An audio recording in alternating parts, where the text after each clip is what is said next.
eyes may be able to see, but without a heart, you cannot feel. What's up, everybody? This is Josie Samuels, and you are tuning into episode 75 of the It Will Come Show, live streaming straight from my room because we are all in lockdown right now. So this is a quarantine version. With that, today we're going to be talking about the origins of It Will Come. So, obviously the show is called the It Will Come Show, but we're going to look at where the word or phrase actually It Will Come came from. And then we're also going to look at decolonization. This is an interesting one that has popped up during this time of lockdowns around the world. And then sustainable technology. So with that, let's dive in. Just going to share with you actually a bit of my culture. So this video is taken from something called the Fatele, which is from Tuvalu. If you haven't heard of Tuvalu before, it is a small island nation in the South Pacific that is made up of around 8 atolls, right? So there are about 8 islands, and Nanumea is one of the islands from Tuvalu, from which my grandmother comes from. So I'm going to share this video with you.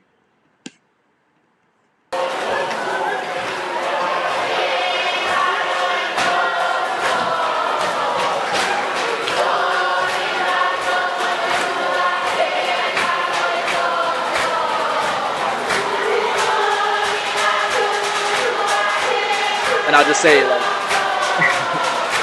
they look kind of funny, from this point of view, but in actually the energy is really good fashion. And anybody can join in. Go up with this. All of the people moving.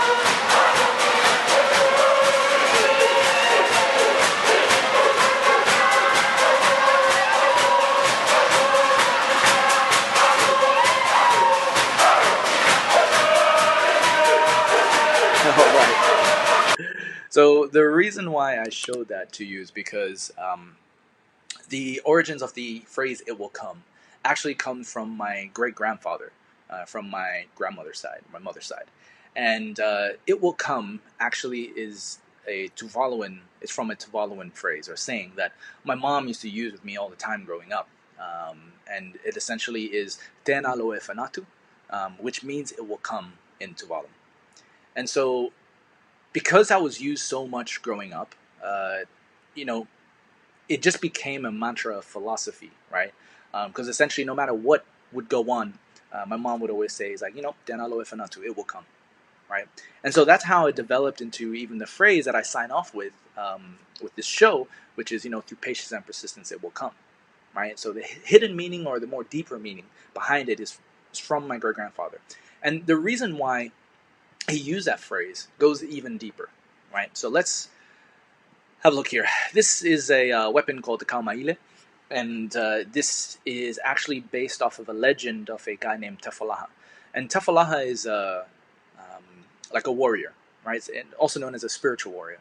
And the stories go that Nanumea was essentially founded by Tefalaha, and this ties into actually some myths and legends that I animated back in the day.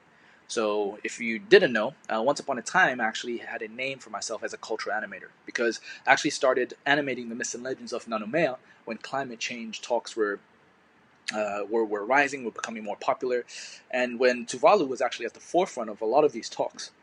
So they were set to be one of the, and I think still are, set to be one of the islands to sink if ocean levels continue to rise. So they've, a lot of Tuvaluans have been advocates for helping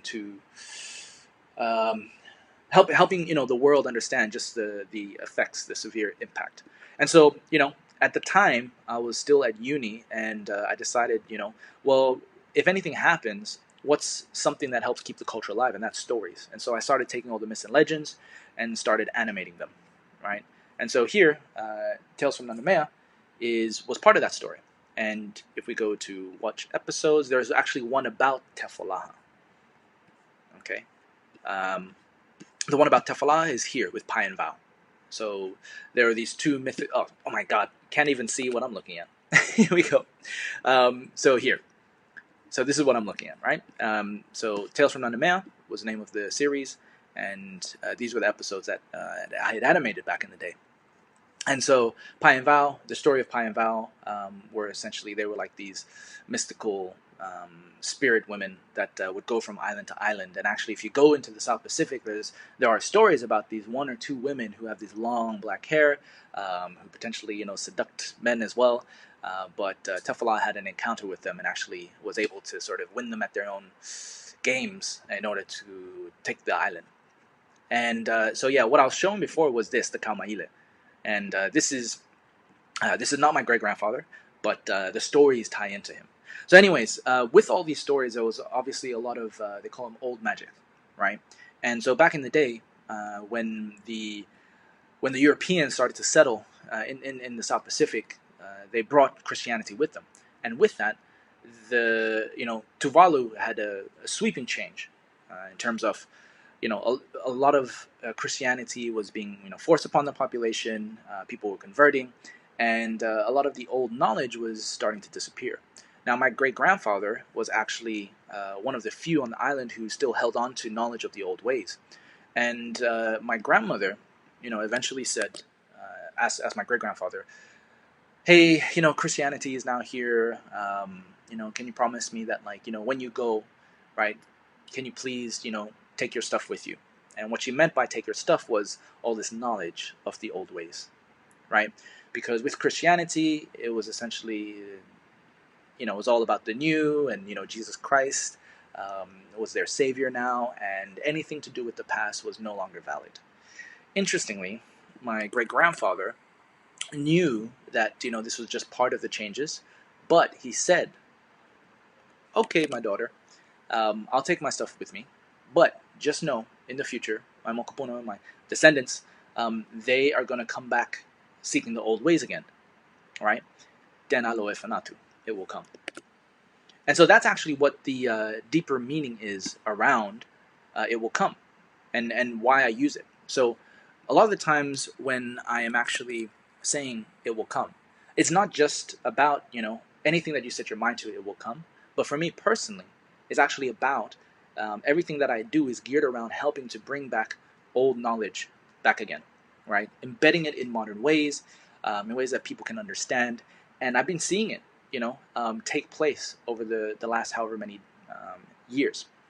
And it's very encouraging because it kind of actually confirms what my great grandfather was saying, that in the future, people would come back seeking the old ways because we have kind of gone very off path in terms of being in harmony with nature, remembering to take care of the world in which we find ourselves. There's been a lot of great technological advances, but we've also disconnected ourselves from nature in many ways. And because of coronavirus, we can see that at play, right? It's only taken like 1-2 months, right, to see how much of an impact staying at home has had on our environment, and how much we can also use technology to do something about it. So, with that, let's have a look. All right. And what sparked all this was actually this TikTok video that I saw recently. So if you're not familiar with TikTok, I suggest you check it out. But I'm going to play this video, and I hope you find it, interesting. Mexican Native American women are going viral in a social media challenge. It's called the Pass the Brush Challenge on the app TikTok. The idea is to show a before and after version of someone, and some Native American women from pueblos across the state, as well as Arizona, did their own version of this challenge. They show off traditional dresses, popular pueblo snacks, as well as pottery.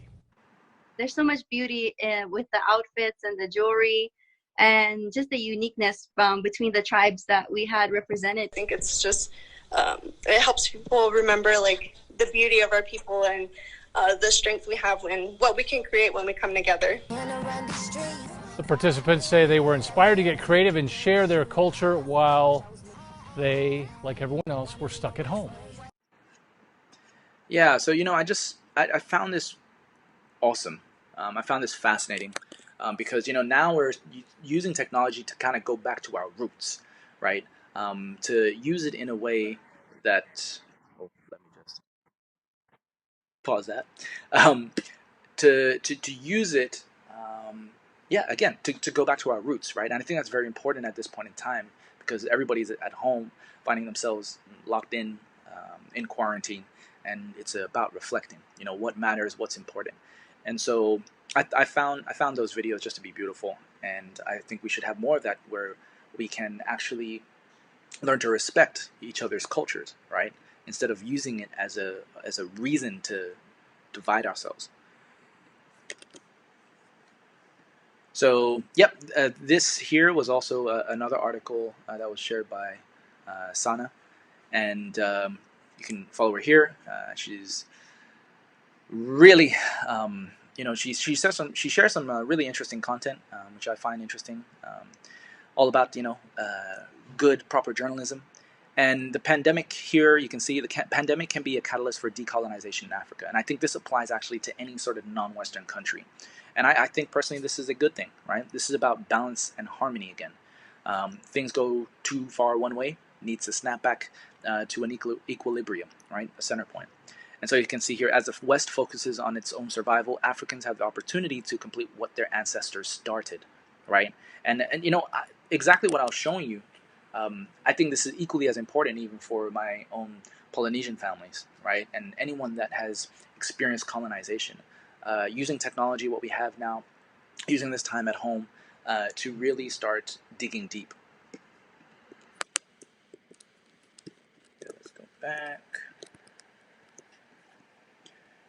So yeah, finally that brings me to the last article, which is about sustainable technology. So with this, if you've been watching, I am very passionate about communities and technology in general, and sort of the interplay. And the community aspect comes from sort of this, from here, right? When I started animating cultural and indigenous myths and legends, I learned a lot about communities as well. And this sort of only added on top of what I was already doing or understood about communities from my own culture. And here in this article, and I believe it's a book that's going to be coming out, but Returning to Roots, a new book highlights how indigenous practices can create more sustainable technology. And that's what I believe, that actually a lot of things that indigenous communities and groups did over centuries or millennia, however long you're looking, actually shows about what creates true resilience. Right now, we have different sort of forms or ways of dealing with change, especially with tech at the forefront. But there's so much from the past that I think would be very useful for us to learn from at this point in time, especially now. So yeah, I'm probably going to buy this book, but it just looks at how indigenous groups have used ancient practices to create truly sustainable technologies, and I think we could learn a lot from it. If you recall, Australian bushfires. I'm going to bring this up. Yeah, here we go. So if you remember in January, right, this year started off ablaze, but Australia was pretty much on fire. And I remember seeing I think it was an interview or a Q&A session on one of the local Australian TV networks about the need to incorporate indigenous practices into the way that Australians actually manage their fires. And what was so fascinating is they were talking about how there is a way, throughout the year for you to burn the land, right? To burn it in a way that when the summer seasons come, it doesn't go wild and crazy like it did, right? What happened was they essentially, the non-indigenous, right, were increasingly just reducing what they had been taught, essentially, not really taking the indigenous fire practices seriously. And then when this show came on, the indigenous groups were essentially sharing like how it should have been done to prevent what happened in Australia. And the numbers were wild. The amount of wildlife that like died as a result of the wildfires is just insane. And so these indigenous practices, they looked at how you could actually essentially do controlled fire burns in a way that it would burn the bottom, the land, but not the trees, right? And they would just have it go very slowly, right? And this is the thing, right? If you want to use fire wisely, and this is probably a good time to plug in the sponsors of this show, Fire. Using fire wisely allows you to burn at a slower rate, right, and allow wildlife to move and what have you. But that's the responsible way to use fire, because fire is it can be a very dangerous element, and it can be very disastrous. So there's a lot of analogies that we could use, but this was so interesting to see, right? And it really reminded me again of what my great grandfather said. It will come. And so, yeah, definitely. Again, I will include the links to these articles in the show notes so you can have a look. But really fascinating, and I highly recommend you check them out when you get the time. And with that, I hope you enjoyed today's episode.